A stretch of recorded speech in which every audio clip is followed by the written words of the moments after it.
Sa dami ng magagandang tanawin sa Pilipinas, talagang hindi mauubusan ng pwedeng pasyalan ngayong tag-init. At ang ating mga youth scooper, pinatunayang it's more fun in the Philippines. Balita natin ni Katrina Sor.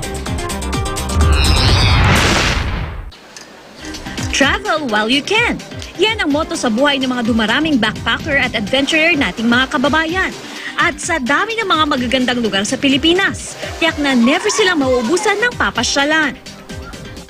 White sand at malakristal na tubig ang dinayo ni youth scooper Angelica Arceo sa lalawigan ng Guimaras.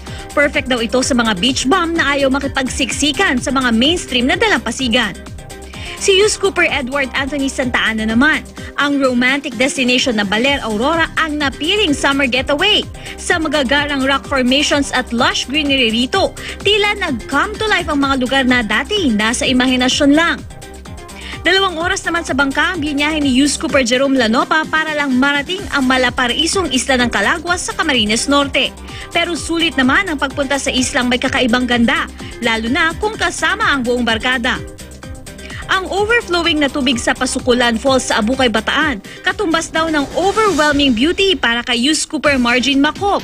Sino naman ang mag-aakalang may ganyan kagandang talon na makikita sa Pilipinas? Spelunking ang cave trip naman ang ginawa ni youth scooper Maria Cristina Cordero ngayong tag-init. Sa mga nakamamanghang formations ng stalactites at stalagmites sa Sumaging Cave, worth it ang risk sa pag-i-explore ng mga madilim na kuweba. Living in a postcard naman ang peg ni youth scooper RJ Lim Zaragoza sa kanyang bakasyon sa Sipalay City, Negros Occidental. Hindi pinatawad ang island hopping at iba pang aktibidad na talaga namang picture perfect.